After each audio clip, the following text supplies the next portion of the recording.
pintu terbuka, kemudian yang muncul itu sosok pocong tepat di hadapan istriku.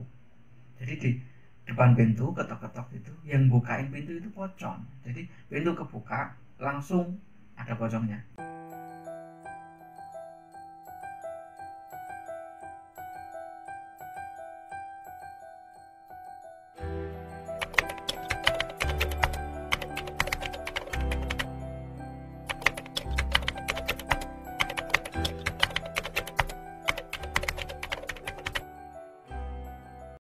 Jadi kisah ini itu dialami sama istriku.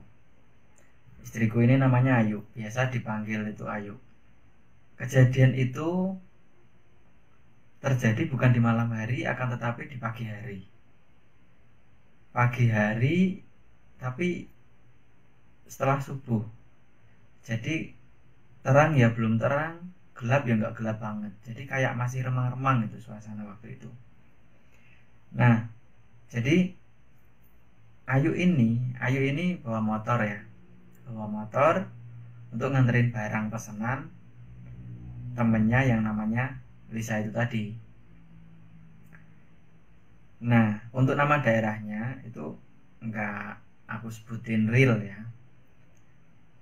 Itu di daerah situ itu ada Alfamart. Ada Alfamart, kemudian jalannya agak naik, nanjak. Terus ada pertigaan ke kanan. Nah,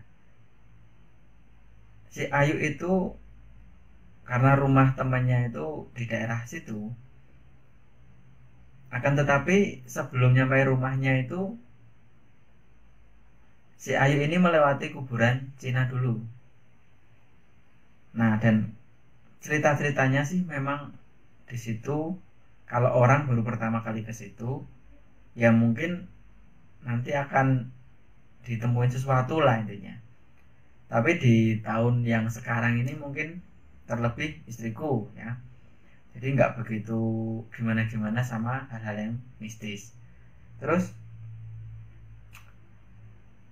udahlah dia lanjutin perjalanan untuk nganter barang itu tadi, barang pesanannya temennya yang namanya Lisa. Terus itu belok ke kanan kurang lebih 150 meter lah, 150 meter. Nah, jalan itu kiri jalan itu tempat pemakaman umum bagi orang-orang Cina kalau nggak salah gitu. Nah, kalau masyarakat sekitar situ apa namanya itu Bong gitu istilahnya. Nah, jalan itu sebelah kanannya itu ada sungai, sungai yang curam gitu ya, mirip-mirip jurang tapi nggak dalam banget lah ya, mungkin kurang lebih 7 sampai 8 meter kalau nggak salah loh ya, sekitar itu. Nah, waktu di situ ada pemukiman, terus masuk ke Bong itu sebelumnya ada jembatan kecil. Nah, terus udah di situ habis pemukiman habis, kemudian di kiri jalan langsung masuk ke makam-makam Cina itu. Nah, atau orang di sekitar nyebutnya itu Bong. Nah, terus di kanannya sungai. Nah, tiba-tiba di situ itu si Ayu ini itu melihat sosok cewek ya, sosok cewek yang katanya juga cantik gitu kalau parasnya ya, parasnya cantik. Tapi yang jadi aneh itu si cewek ini malah mendekati motor gitu. Dan setelah dicermati, cewek ini tuh nggak jalan gitu ya, tapi terbang. Aduh, istriku kan langsung mas, perasaannya kan aduh ini udah habis subuh kok masih ada ya yang kayak gini kan gitu. Nah, terus setelah mendekati motor itu kemudian si cewek itu menabrakkan dirinya ke motor yang ditumpangi istriku. Nah, tapi istriku nggak ngerasa kayak nabrak sesuatu gitu, nggak, motornya ya mulus gitu aja, nyaman-nyaman aja naik motornya. Tapi karena penasaran, istriku langsung berhenti itu kan. Oh, mas, nabrak apa sih ini tadi, kok ada cewek kok nabrakin dirinya ke motor tapi kok habis itu hilang gitu kan, kaget.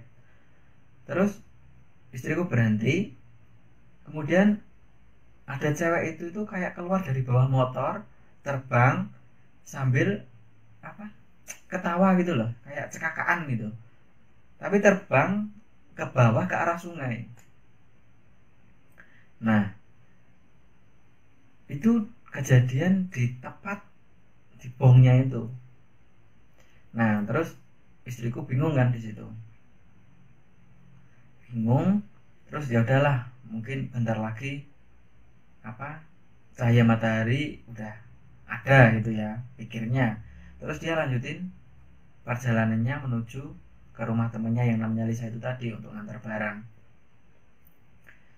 Terus di situ dari Bong itu dia jalan lurus, terus jalannya agak naik, terus ada pertigaan.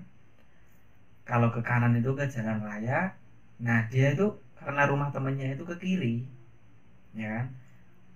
Dari pertigaan itu ke kiri. Nah, istriku ini, si Ayu ini itu lupa alamat tepatnya si Lisa itu di mana, karena memang belum pernah ke situ, gitu. Nah, dan dia juga lupa bawa handphone karena alamat tepatnya itu ada di handphonenya. Dia nggak inget tuh. Terus apa? Dia jalan ke kiri itu tadi terus lurus gitu. Yang jelas itu tuh rumahnya Lisa itu udah kelewatan. Udah terlewati gitu ya. Ya karena memang lupa atau memang belum pernah ke situ, ya bingung gitu. Terus kurang lebih jarak berapa meter di situ ada TPU, ada tempat umum, tempat makam umum ya, tempat makam umum, tapi yang nyambung sama bong itu tadi atau kuburan Cina. Nah, setelah melewati itu tempat pemakaman umum itu tadi, itu istriku ketemu sama seorang kakek-kakek.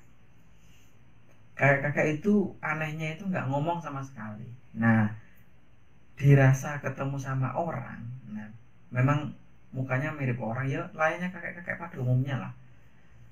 Jadi tanya alamat. Nah, kayak kalau rumahnya Lisa itu di mana ya? Istriku bilang gitu, tanya sama kakeknya tadi. Kakek itu tuh nggak ngomong, cuman nunjuk-nunjuk gitu aja. Jadi nunjuk, dia nggak ngomong sepatah kata pun nggak ngomong, nunjuk, itu aja. Heran kan, istriku di situ dibuat bingung. Nah, terus habis ketemu kakek-kakek itu, kemudian istriku putar balik ya. Habis putar balik itu jarak apa, 2 meter atau 3 meter itu ngelihat spion itu kakek-kakek itu udah nggak ada. Nah, saking penasarannya istriku itu apa, berhenti lagi, kemudian nengok ke belakang, dan bener emang kakek-kakek itu udah nggak ada. Duh, apa, kemana ya kakek-kakek itu? Nah, terus setelah itu istriku melanjutkan perjalanan ke arah pulang ya, ke arah pulang. Kemudian sebelum pulang, istriku itu kepikiran sesuatu atau rumah yang ditunjuk oleh kakek itu tadi, kakek tua ya. Di situ ada rumah besar, memang ada rumah besar, catnya itu warna putih sama coklat nih nggak salah. Nah, kemudian istriku ketok-ketok pintu, ketok-ketok pintu itu, assalamualaikum, assalamualaikum gitu kan. Terus yang muncul itu malah bukan sosok orang pada umumnya, tapi yang keluar itu mirip kayak orang tapi ada siungnya ya. Kalau di TV-TV itu apa, kayak Dracula mungkin ya. Nah, istriku kaget melihat itu. Kemudian pintu itu terbuka, kemudian yang muncul itu sosok pocong tepat di hadapan istriku. Jadi di depan pintu ketok-ketok itu, yang bukain pintu itu pocong. Jadi pintu kebuka, langsung ada pocongnya. Dan anehnya ini, pocongnya itu mukanya itu hitam semua. Nah, kaget kan, kaget, takut, terus pokoknya campur aduk itu yang dirasain istriku.